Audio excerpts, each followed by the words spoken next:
Good evening, everyone. My name is Rudy Page, and welcome to our third series of a chapter from my life and book.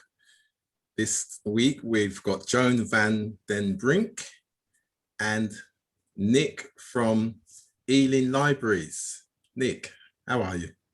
I'm good, thank you. I'm always glad to be part of your shows when you put them on. It's not normally my face you would see. I'm lucky enough to see Martha Lambert, but yeah, you've got me today, and thank you for inviting me. Thanks for making it this week anyway. Great to see you again. Right, our special guest is Joan Van Den Brink. Joan, good evening. Good evening. Lovely to be here. Thank you for having me. Thank you for joining our series. So this series is called A Chapter from My Life and Book in collaboration with Ealing Libraries, and it's the third series and it's most enjoyable. So Joan, just before we start, just tell us a little bit about yourself. Oh gosh, what do I say? I am a management consultant. I have my own consulting firm. It sounds rather grand. I have associates that work with me. And we focus on enabling people to be more effective in their lives and work. So anything to do with leadership development, coaching, creating the right conditions for them to actually perform their roles. So that's what I do for work. I live in Amsterdam. Okay. I have 2 adult children. And yeah, I think that's probably enough about me. I think so. And I think you come from the Ealing area as well, don't you? I do. I went to Ellen Wilkinson in North Ealing. Okay. Okay. I was deputy head girl even. Really? Excellent. Yes. Excellent. Yeah. I'm sure Nick's colleagues at Ealing Library will be very pleased to hear that as well. Yeah. Yeah. Yeah. Come a long way since Ealing, it has to be said. Yeah. Okay. Great. So your book is called The Three Companions: Courage, Compassion, and Wisdom. Mm-hmm. That's an interesting title, and I'm curious about what does all that mean? Yeah, good question. So I'm a Buddhist. I've been a Buddhist for 9 years, and when we have a lot of discussion and study about what it means to be a Buddhist and Buddhist texts, and courage, compassion, and wisdom are 3 foundational virtues. If you think about Buddhism, it is about alleviating suffering, and the organization I belong to, the focus is more on actually world peace. So you can imagine the compassion, but it can be quite hard to demonstrate compassion. So that's where you need the courage, and the wisdom comes as a result of the actions. I want to share with you a parable from the Lotus Sutra, which is a religious text, which is what many forms of Buddhism are founded on.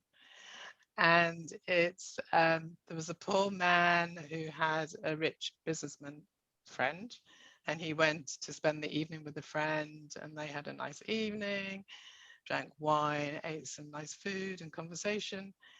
And the poor man got inebriated, fell asleep, and his friend was called away on business, but he wanted to give him a precious jewel which had mystic qualities that would fulfill your desires, but he didn't obviously want to leave that around. So he sewed it into the lining of his coat, the poor man, and the businessman left. The next day, the poor man woke up and saw that his friend had gone. So he went on his way, and he tried to do whatever he could to try and have a good life.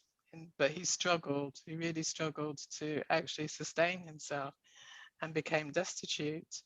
And a few years later, he came across his rich friend. Rich friend was shocked. He said, "Well, what's happened to you?" And he said, "I fell upon hard times, and the rich man said, but I sewed a precious jewel in the lining of your coat that will satisfy all your desires. And the poor man lit up with joy, hadn't realized it. And the meaning of the parable is that we have these innate qualities, courage, compassion, and wisdom within us. We are all Buddhas. We just don't realize it and don't know how to manifest that. So yeah, so that's why it's called the three companions, because I see them dancing hand in hand, and when they work together, there's synergy.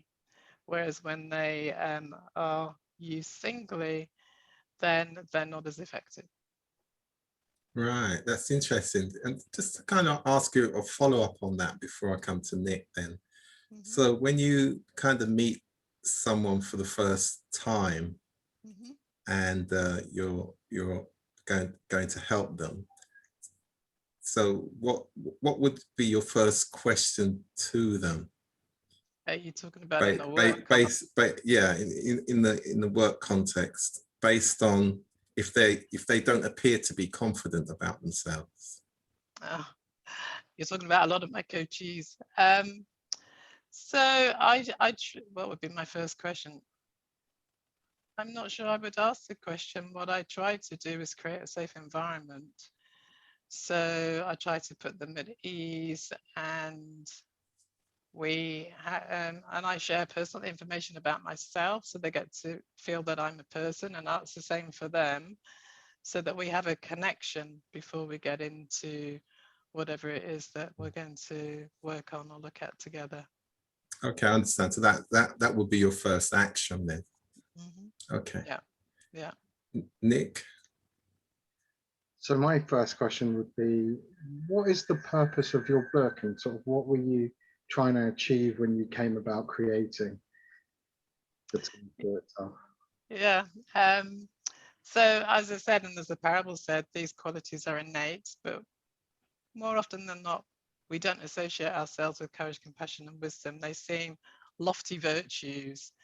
So if you think about wisdom, often people think of an old, lined-faced person who, you go to them with a problem and they will say something simple and profound. So that's wisdom. So no, I'm not there yet. Or they see courage as people that go to war zones or firefighters. It's associated with bravery.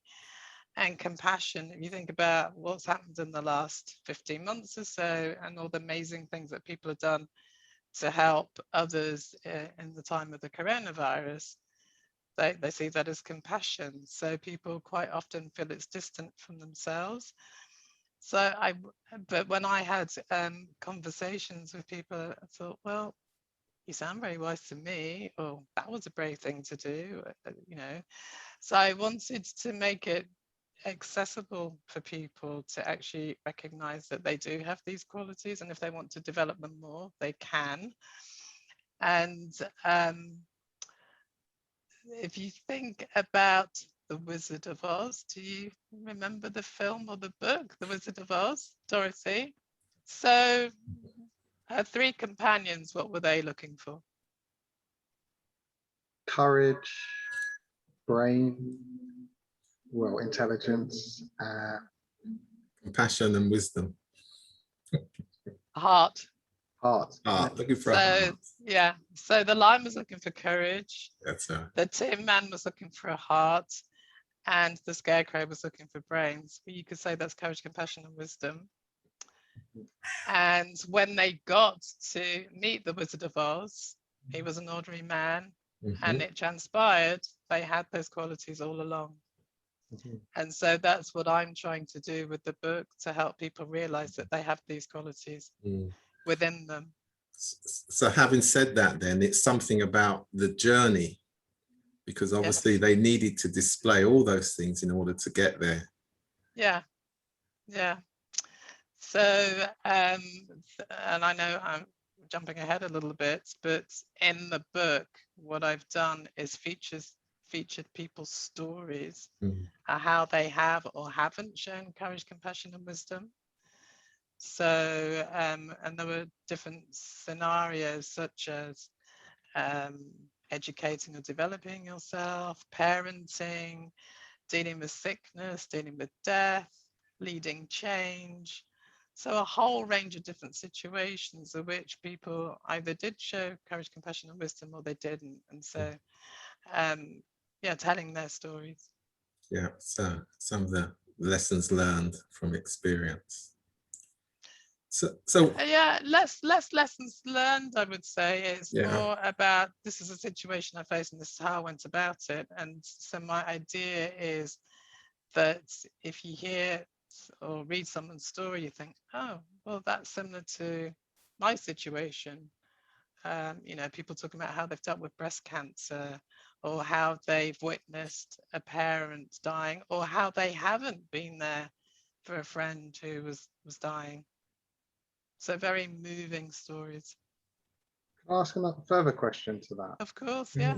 That your professional life or personal life that sort of drove you to decide to write a book to help people to find those things inside of them? Or was it more personal or professional? Yeah, that's a really interesting question. So it's probably the two together. So at the beginning of last year, I decided to do some reflective work on myself because I'd had feedback that I had, you know, I had a positive impact on people, and some people found me inspirational, which I didn't entirely understand. So I wanted to get a sense of what that was, what I was doing. And also I wanted to be able to touch more people in the world. And I wasn't quite sure how to do that either. So one of the things that I did was to follow Simon Sinek's Find Your Why. So find my purpose. I'd done some a couple of years before, where I'd ask people, so what is it that I do for you, kind of thing. But this was a more structured process, and my son partnered me on that particular part of the journey. And I define my life purpose as to create intimate environments so people thrive. And then I was thinking, how am I going to do that? I mean, I do create intimate environments, but what am I going to do now? And I don't know if there was something within me, but I said to my son, oh, I couldn't write a book. Now, why would I say that? And he said, why not? You're a really good writer. Because I've written articles and blogs and things. I thought, oh. So I started pondering it. And I thought, okay, I tested it out with a few. I'm going to write a book on, and I'm calling it The Three Companions, Courage, Compassion, and Wisdom. And I was really surprised at how positive people were. So that's why. And it was also partly to do with my Buddhism, and that, you know, we should try and alleviate suffering for others. And I do it I'm not an evangelist. So I like to do it by touching people in small ways. So it was also to help me do that. right. And you kind of touched on it in terms of why you decided to write the book, and almost now. So talk about the now bit, post the pandemic. It wasn't post the pandemic, though. I started it before the pandemic. No, I understand that. What I mean is now from where we are now, as we go through the post pandemic era. Because I think those qualities enable us to meet each other in a different way, and to have difficult conversations, meaningful conversations about emotive topics, such as Black Lives Matter, such as mental health. How do we deal with the big issues in the world or the small issues in the world? So I think they are qualities that enable us to be more inclusive, invite people in, listen, rather than just take our positions.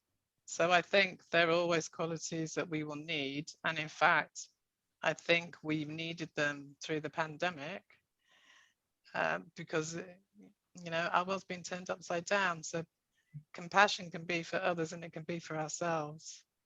And so I think, and I've hosted a community throughout the pandemic on courage, compassion, and wisdom to help people process what they were going through, particularly around the emotions. So yeah, that's why now. Thank you, Nick. How did you develop the content for the book?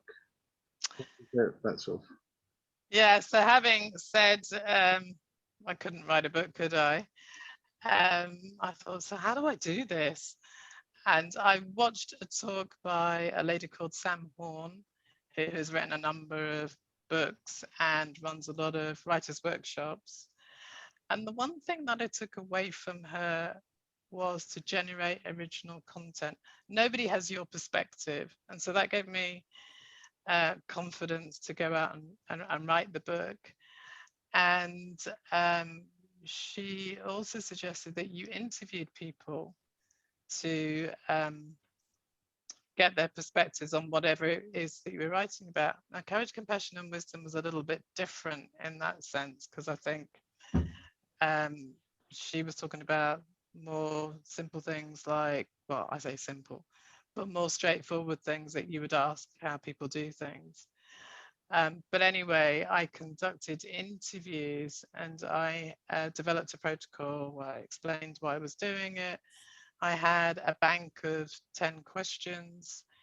And then out of that bank, there were only 2 that I used in every interview. And so it was a free-flowing conversation, depending on what came up. And those 2 questions were, when you hear the words courage, compassion, and wisdom, what do they mean to you? And can you describe a time when you have shown courage, compassion, and wisdom? And as I say, depending on how they responded to the questions, then dictated where we went. Yeah. So, Just as an extra, sorry. Yeah, no, it's great. Yeah. Did that give you a much deeper insight into who the person was based on that question, that particular question that helped to support the creation of your book? Or insight into people in general? Yeah, I think what took my breath away and I had underestimated was how deep this topic is. And so yes, to your second question about insight to people, because very quickly people were getting into deeply personal things, you know, like areas of regrets or you know, when they've done something that felt really good, or really thinking about their situations, and they couldn't always identify all 3 companions, but through the conversation I would say, well, this is what I'm hearing. And I think for me, I was also changed through the experience as well, just hearing people's different thoughts around courage, compassion, and wisdom, you know, how they defined it. I mean, some people actually defined it as a feeling when they heard the words, whereas I always had a definition in my head. So yeah, I'm not sure it gives me insight into people, but it gave me insight into the power of courage, compassion, and wisdom. And I know, because I created a community out of the people that I interviewed, that it has had an impact on how they are. That was the start of them reflecting more on how they interact with people. And I'm not claiming that, you know, they've had an epiphany and changed, but it has had an impact. yeah, thanks for that. Nice insight. So what have you learned through writing the book? A number of things. The first one is what I've just said. It's deep. It goes very deep. I mean, you know, people were talking also about seeing therapists and counselors. So, you know, really deeply personal issues were provoked. And I guess related to that, that I can create safe spaces, for intimate spaces, for people to be able to share those things and learn together.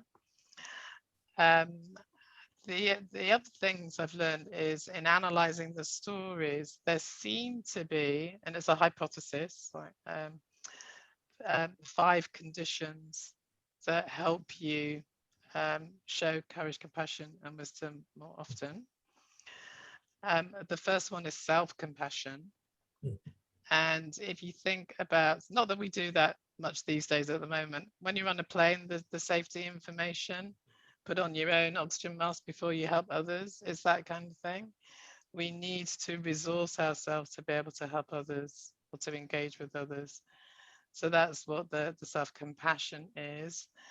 And the second one is values, your personal values. So if you're in conversation or in an interaction with someone where there's a clash with your values, then that's quite a big deterrent from you being able to then access courage, compassion, and wisdom. The third one is personal boundaries. So quite often we don't think about what are our boundaries in different areas until someone's trampled all over them and you're not happy. So it's being aware of what are the limits, what am I able to give, and more and no further. So there was one example, one story where the person was very clear.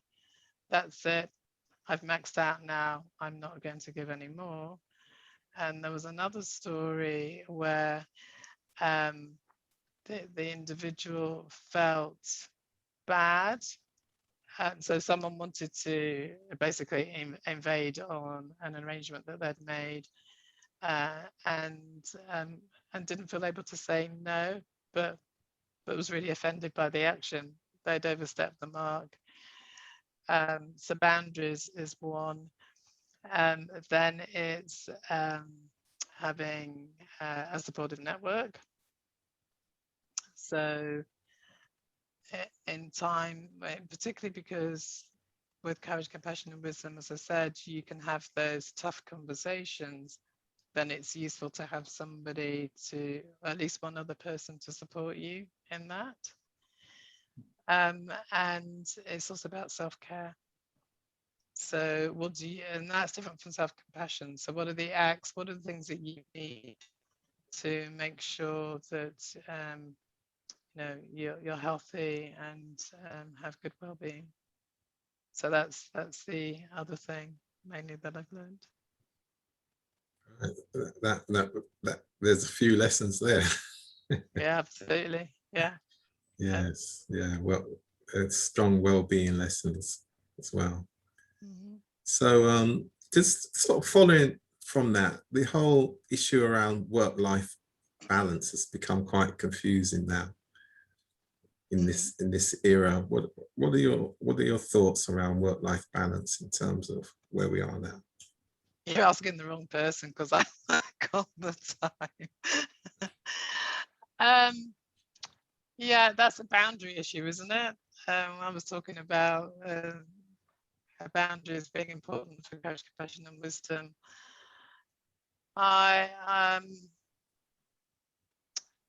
Yeah, the organizations, the people in the organizations that I've worked with have seen that it's a combination of being on demand for longer. And so the boundaries are really blurred, and actually having the flexibility to do other things. So I think certainly the people that I work with in organizations, they're doing a kind of correction now in terms of swinging the balance more into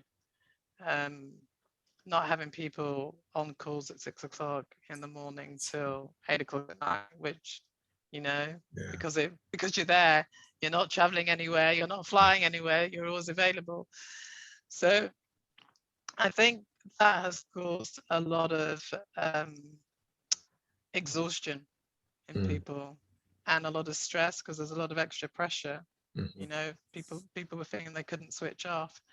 But I think what I've seen that managers have noticed that, you know, there were demands on homeschooling, trying to work, being on Zoom or Teams is also very tiring. So I think there's been a recognition as we've gone further into the pandemic and living in very restricted lives, so actually there needs to be more of a balance. So I see that shift moving back, the pendulum swinging back to being a bit better. What was your experience? I think, yeah, it has been challenging, because what we've done is believe that we had more time to do work, and because we weren't going anywhere, when in fact there's still all those personal things to do. But also, I heard a chief executive recently of an advertising business, global advertising business, who said that what she said, in fact, was that they didn't expect staff to reply to emails outside of the working hours, just because, you know, of that immediate access, which I thought that was a really good message that was being sent there. Yeah, I have a bit of an issue with that. If that's the case, don't send them. But then again, that balance, everybody's times are different. You know, you can do things at night, you might not be able to do them during the day. So I think it was just that recognition. That you know, which I thought, which so I think going forward, as we're partly coming out at some point, we're going to be balancing the physical. The Zooms and Teams are not going away. They prove themselves to be productive, and we've got to find a way to rebalance. Yeah, I think that's going to be interesting, because I run workshops and do coaching all virtually, and it'll be interesting to see at what point we go back to face-to-face programs. Yeah, because that is very different. Yeah, indeed. Yeah, I'm looking forward to the old days. Yes. Okay. Great. No, that's really. I can tell it's going to be an insightful book. Three companions. The three companions: courage, compassion, and wisdom. Sounds really great. Thank you. Thank you. Thank you for giving me this opportunity. It's been great. I've enjoyed it. Very pleased to. So Nick, is there anything that you'd like to say before we close off? I'd just like to say thank you very much, Rudy, for having me along today. And it's been an absolute pleasure meeting you, Joan. Very insightful into your sort of visions of the world and how we could be better. And thank you. Ourselves through just maybe considering different aspects of ourselves. Yeah. Having more empathy. We were celebrating Empathy Week in the libraries last week. Okay. Yeah. The whole country has become more like they have more empathy for their neighbours, for their friends, for their family. I think through reading your book, they can have different aspects that can drive them forward, but also care about their neighbour and their friends and family. Thank you. So yeah, it's been great meeting you. Thank you. Yeah, and you. I've really enjoyed it. Thank you. Thanks for that, Nick. And we'll be back soon. A chapter from your life and book with Joan Van Den Brink. The three companions: courage, compassion, and wisdom. And please look out for the book. Thank you and good night. Thank you. Good night. Bye. Bye.